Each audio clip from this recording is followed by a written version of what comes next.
అందరికీ నమస్కారం అండి. ఆంధ్రప్రదేశ్ రాష్ట్ర ప్రభుత్వ ఉద్యోగులకు కీలక ఆదేశాలు జారీ చేసినటువంటి ప్రభుత్వం సంచలనం వచ్చేసిందండి. ఏపీ ఎంప్లాయీస్కి సంబంధించి డిఏ, పిఆర్సీ, సిపిఎస్, ఈపీజీఎల్ఏ వీటన్నిటికి సంబంధించి పూర్తి వివరాలు అయితే తెలుసుకుందాం. ముందుగా వీడియోని సపోర్ట్ చేసే వారందరూ కూడా వీడియోని ఒక లైక్ చేసి మీ తోటి ఉద్యోగ మిత్రులకు వీడియోని అయితే షేర్ చేయండి. ఛానల్ని ఫస్ట్ టైం కనుక విజిట్ చేసినట్లయితే తప్పనిసరిగా సబ్స్క్రైబ్ చేసుకుని పక్కన ఉండే బెల్ సింబల్ యాక్టివేట్ చేసుకోండి. అవుట్సోర్సింగ్ ఉద్యోగులకు ఎంటీఎస్, సీఎంకు కాంట్రాక్ట్ అవుట్సోర్సింగ్ ఉద్యోగులకు సంబంధించి జేఏసీ వినతిపత్రం. సో ఆప్కాస్ ప్రభుత్వ శాఖలు, ప్రభుత్వ రంగ సంస్థలో పనిచేస్తున్నటువంటి అవుట్సోర్సింగ్ సిబ్బందికి మినిమం టైం స్కేల్ అమలు చేయాలని రాష్ట్ర ప్రభుత్వ contract and outsourcing employees, teachers, వర్కర్ల JAC APCOS outsourcing employees federation కోరాయి. ముఖ్యమంత్రి చంద్రబాబు నాయుడుకు పీడీఎఫ్ ఎమ్మెల్సీ కేఎస్ లక్ష్మణరావుతో కలిసి ఆయా సంఘాల నాయకులు గురువారం సచివాలయంలో వినతిపత్రం అందించారు.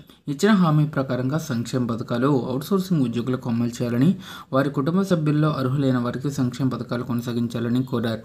కాంట్రాక్ట్ అవుట్సోర్సింగ్ ఉద్యోగుల పదవి విరమణ వయసు అనేది 62 ఏళ్లకు పెంచాలని, అలాగే 2014 జూన్ ముందు నుంచి కూడా ఎన్హెచ్ఎం, ఇతర వైద్య ఆరోగ్య శాఖల స్కీమ్లలో పనిచేస్తున్న స్టాఫ్ నర్సులు, 2వ ఏఎన్ఎం, ఇతర క్యాడర్ల పారామెడికల్ సిబ్బందిని వివిధ వైద్య విభాగాల ఉద్యోగులను రెగ్యులర్ చేయాలని కోరారు. ఆలోగా రెగ్యులర్ ఉద్యోగులతో సమానంగా గ్రాస్ శాలరీని చెల్లించాలని, రిటైర్మెంట్ బెనిఫిట్స్, ఆరోగ్య బీమా అమలు చేయాలని కోరారు. సీఎంను కలిసిన వారిలో జేసీ చైర్మన్, ఆప్కాస్ ఫెడరేషన్ గౌరవ అధ్యక్షుడు A V Nageswararao, JAC co chairman Kantarao తదితరులు ఉన్నారు. ప్రభుత్వ ఉద్యోగులకు శుభవార్త, బదిలీల గడువు పొడిగింపు. రాష్ట్రంలో ఉద్యోగులకు ప్రభుత్వం శుభవార్తను అందించింది. ఉద్యోగుల బదిలీలు చేపట్టేందుకు గడువును మరోసారి పొడిగించింది. గతంలో గడువు పొడిగించిన ప్రకారంగా ఈ నెల 15 వరకు బదిలీలపై నిషేధం ఎత్తివేసింది. అయితే 16వ తేదీ నుంచి బదిలీలపై నిషేధం అమల్లోకి వస్తుందని స్పష్టం చేస్తూ గతంలో ప్రభుత్వం ఉత్తర్వులు జారీ చేసింది. ఇటీవలే కురిసిన భారీ వర్షాలు, వరదల నేపథ్యంలో ఉద్యోగుల బదిలీల గడువును ప్రభుత్వం మరోసారి పొడిగించింది. సెప్టెంబర్ 22 వరకు కూడా గడువును పొడిగిస్తూ తాజాగా ఉత్తర్వులు జారీ చేసింది. అయితే ఈ నెల 23వ తేదీ నుంచి బదిలీలపై నిషేధం వర్తిస్తుందని స్పష్టం చేసింది. కాగా ఎక్సైజ్ శాఖ బదిలీల గడువును 30వ తేదీ వరకు పొడిగిస్తూ ఆదేశాలు ఇచ్చింది. అక్టోబర్ 1వ తేదీన ఆ శాఖ బదిలీలో నిషేధం వర్తిస్తుందని ప్రభుత్వం ఉత్తర్వుల్లో పేర్కొంది. గ్రామ సచివాలయ శాఖలో బదిలీలు. గ్రామ వార్డు సచివాలయ శాఖలో బదిలీల జాతర మొదలైంది.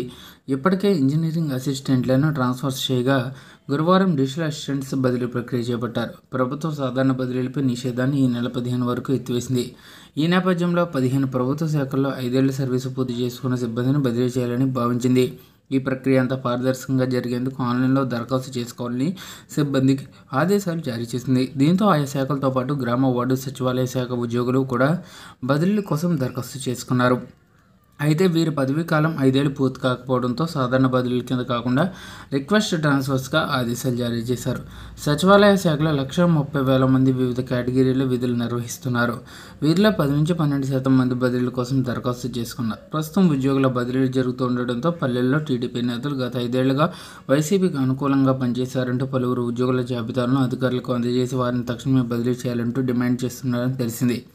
అలాగే ఆ నేతలకు నచ్చిన వారిని కూడా అక్కడి నుంచి పంపించేయాలని వారు చూస్తున్నట్లు సమాచారం.